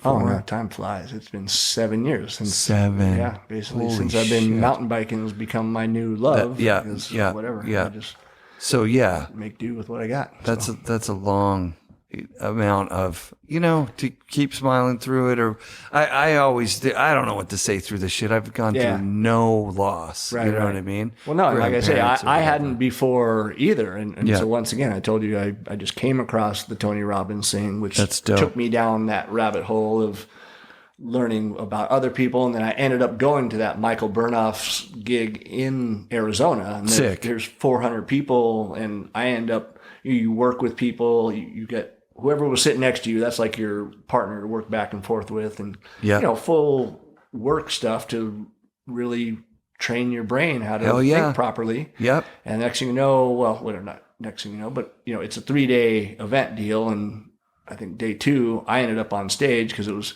only a few weeks after Heather passed away. I had already booked this thing, and like I say, we were able to, between my sister or the neighbor family, I was taking care of her a lot, but I was able to still get away if I needed to. Yep. But didn't know she was going to have her seizure, basically, is how that ended up happening, and called 911. And then it was right at Easter of 2015, and right before it. So, called 911, they take her to the hospital, and then when we get there, her eyes are open, but she's gone, and so doctors saying, because, once you have stage 4 cancer, we've been putting out fires in her body for quite a while, having to zap stuff in her brain. And anyway, at this point, her liver, 10%, the doctor's saying liver is about 10% functional, kidneys, 10% functional. We're keeping her alive, by the stuff, you know what I mean? So almost feels cruel at that time, doesn't it? But it was nice enough that everybody was able to come say their goodbyes at least. And like I say, she wasn't there; her eyes were open, but at least family and friends and all said goodbye. And then, like I say, right before Easter, the next day, basically it was they pull the plug, and she's gone by the morning. And 2 weeks later, you're on stage talking about it in front of 400 people? Correct. Yeah. And that would have been pretty cathartic and pretty heavy, I imagine. Yeah. But this thing, I mean, not that it's a rah-rah thing, but, they do get you pumped up to have your mindset. It's called core strength, is what, to get your strength is what this event was for. And so, and there's still been follow-up and emails, and you can do vocal conferencing with the guy. Give him big props. But once again, I've kind of fell off of it because I've kind of just got my own flow of what works for me. And I told you it's some of the basics, and just gratitude, and just daily just being grateful for everything around me. I think that's so important. Yeah, thank you for telling that stuff, because that's, we're getting to the age where we've all had something. Anytime I talk with someone, Tucker Franzen documented his, Todd Franzen. There's 2 that are close. I think about Tucker, Yeah, Todd Franzen had some serious cancer shit go down, and he documented it all, and he's got a YouTube channel where he basically gives people like, okay, so you got this diagnosis. Let me tell you what this bullshit means. Let me tell you this in plain English. Yeah. And he walks people through, what to expect, basically, which is super sick. So I'm glad when he shared that on the show, people reached out and said, I needed that stuff. And I'm sure people will do the same with this. Like, it's a big deal to get yourself back when you've had something major happen. Yeah. Yeah. So like I say, I had a pretty damn blessed life. So when a lot of the stuff hit me initially, I didn't know how to think about things properly. And like I say, you can start thinking down the wrong rabbit hole, or, like I say, you got to learn to, once again, back to the basics, just grateful what you do have. Yeah. be grateful for the day. Grateful for everything around you. Well, I'm grateful for having this interview with you today, man. Yeah, it's cool, man. When I saw you were coming up, I was like, hey, there's a chance, right? It could happen. Yeah. I'd love to have him on the show again. What I remember our conversation being, it was. And this time we were on film. Yeah. Now we got film. And you're one of those dynamic people that has a really special place in snowboarding. And I can't let you be an hour and a half from my house and not like reach out and be like, come on, let's try and make it happen. Yeah. So I'm really grateful that you did this. Thank you very, very much. No worries, man. Yeah. It's been a great life, man. Yeah. Still is. Sick. Well, let's shred. What's your home mountain now? Do you For sliding? Yeah. Do you do it? Barely. Barely. Unfortunately, my leg suspension doesn't work. Yes. Right. My moto kind of blew out my leg suspension. I had both ACLs replaced, and my heel doesn't hit my ass, so I can't clap out. I'm still a little bit rickety. I should probably get another shoulder surgery because free arm sports are a little bit, clappy. Getting spanked would fuck you up. Yeah. But like I say, the bikes always have good suspension, and holding on to the bars keeps my shoulders tight. That's versus it. Out here is where it ends up in the armpit. I've had it dozens of times in my armpit. It sucks. And it's helped people, though. I've been in Japan, and some guy blew his shoulder out, so I was able to put him back together. Yeah. And another time in Alaska, too. Like, guy thought he was going to go make a nice pow turn, like next to a cliff, but that was a sun-hit spot. Oh, so shit. All of a sudden, he chattering, and he chatters off this, 30-foot cliff he wasn't even planning on going off of. Ends up dislocating his shoulder. He's so lucky that I was there, because, I was able to get it back in socket. Because if not, we're still, who knows how far from the LZ to even get, and then got to drive to Valdez to get to a hospital. And then by that time, it's just so stretched out and fucked. Putting it back in, it's not going to stay.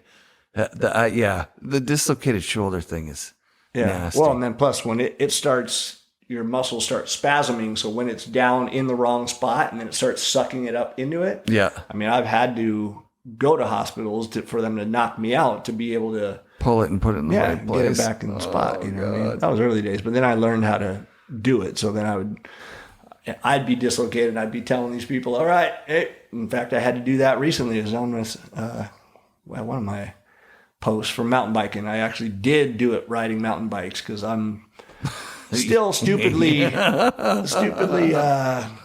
look at mountain biking as so much smaller than moto. Like I say, I've jumped 180 feet. That's insane. On moto. So, first of all. Yeah. So like but 65 feet jumping on a bike that's not small. The consequences of double ejecting off of that, hitting a knuckle or something is. Oh no, for sure. In fact, the day after I did that, when I went and rode Squamish with Tippy that evening, and then I stayed with him. Well, some of my crew, because I came up here with 12 guys. Yeah. And one of these guys, one of them broke themselves the first day here. And then this guy, Albert, the last day I didn't ride, he went for it and he got the wrong, bucked trajectory. And even there's worse. No panic revving like moto, you at least get your 10% from the inertia of the motor. But anyway, bottom line, he ended up, I wasn't there, but went to head, hit his head, broke his neck in 4 places. Oh, fuck. And that's real. Yeah. Luckily no paralysis or anything, but he is actually putting mountain biking to the side because he's got a 2-year-old and a 4-year-old. And the only provider. And it's too bad. He was a good rider, but he's being diligent about smart. Yeah. I'm not too smart. Like I say, raising my kids, like I say, I end up having close to 10 surgeries the whole time. Unreal. From moto. Yeah. Yeah. Moto sounds dangerous. Yeah. Everybody with moto's got big scars on their shoulders. Shoulders is a big one, and legs. Fuck. Oh, dude. Yeah. You break everything. Yeah. Tib fib twice, and both of my ACLs, even though wearing the knee braces, they're not supposed to make those happen. But no. Yeah. Broke in a brace. Ugh. My God, that's insane. Yeah. That's nuts, dude. Yeah, but just for there's and all no of this, rush. Better than it, kind of. You know what I mean? Yes, you'd be able to go as fast as you want right next to your buddy, and whoever can push it more, racing and banging bars and, jumping as far as you want and jumping up hills, farther than you even jumped up on my damn mountain bike. I mean, yeah, of course. It's a rush because I don't know. I'm just an adrenaline junkie. I admit it. So you're going to be up here probably fairly frequently now that you're retired, I guess, eh? Every few. Yeah, now that I've come here, like I said, I was here 2 months ago with that crew, and then that's when I reconnected with Ock and Schwarty and sick. A couple guys down here in Martin. I'm sorry, not him, but his brother, Pascal. Yeah. In fact, I just followed him. It's so funny. Some people are so like technical. These guys that I was with, they watched the videos. I didn't even know what I was getting myself into coming up here. I said, Whistler, sure, I'll go. And then I'm off just doing my riding, and I'm always busy. I mean, I don't work like a regular job, but there's no damn time. I still got files from 5 different trips that I haven't even got around to looking at. And there's just always stuff to do. So anyway, these guys all, looking at it, they know what they're getting themselves into. I didn't even look. I just, ended up, I jumped on the trip. And then I meet up with Pascal, and just like moto, you can follow somebody. Oh yeah. What's the speed on this? Exactly. Yeah, follow me. Yeah. He just pulled me into A-line. I did every single jump first run with not even knowing what I was going into. But, it just works. Yes. You just use somebody else's speed. So totally. I didn't think I posted that stuff, Just like I've always loved that run, stuff. Boom. Yeah. So whatever it is, 20 jumps or whatever it is, I still don't know any technical things. And they said, let's go over and check Dirt Merchant. So then I go do that right behind him as well. And I didn't know I was going off like I don't know if it's a 12 or a 15-foot bridge, and you got to click out another 15. You're just following him. Yeah, just following. Boom. Oh, I'm hitting that, and anyway, clicked all that stuff, and it was neat. I'm living vicariously through you, hearing you talk about it. That's awesome. Yeah. That's one of my things personally that I never quit. When my kids were born, I had to go a lot less. Absolutely, there was a slowdown. I thought I was going to be quitting because I thought you had to. I don't know why I thought that, but I did. But the best thing for me, one of my favorite things is like seeing somebody who's passionate about it, that's taking it to the edge, right? Like you go ride to Homewood with Dave Hatchett. And here's a guy who it's not a part of his day to day anymore, but he knows how to have fun on his board. And part of having fun is showing someone around, like what you were just talking about with Pascal. Yeah. Like, and hearing that voice from my childhood, Dave Hatchett telling you, okay, we're going to go around this corner. It's going to get a little bit steep. Don't worry. You want to hold a medium amount of your speed and you want to clear. There's a small flap, but follow my lead. And and then there's going to be perfect turns. Nobody's ever been in here. They don't come in here on a POW day because it's hard because nobody wants to do the mandatory 20 or whatever. And it's like, holy shit, this is the best day of my life. Right. I'm riding fucking powder with, Dave Hatchett I've been looking up to since I was a kid. Yeah. So to hear you still doing it, like that's my favorite thing. Actually, my favorite thing is someone who's really good at it that hasn't done it in a while. And then you invite them out and they go and they're just fucking like a little kid again. Yeah. And they rip. They're way better than me. And you know what I mean? And I go every day. I don't know why I've never get any better. I just constantly continue to get worse. Just constantly continue to have fun. Yeah, but I have more fun than anybody. It's so much fun. That's important. Yeah. So, Don Szabo, thanks for doing this. Yeah, we did an hour and a half. Give you a fist hour and a half. Yeah, damn. Just like that, dude. All right. That went quick. Next time you're here, maybe I've never mountain biked on a trail or anything. Oh, really? I'll take you out for dinner or do something. Actually, are you hungry now? Let's go do dinner. For sure. All right, let's do it. Don't ever offer a Hungarian food, buddy. I'll take you up on it all day long. FNRad shout-outs this week to Don Szabo, his wife Heather, and their 2 daughters. Rest easy, brother. We love you.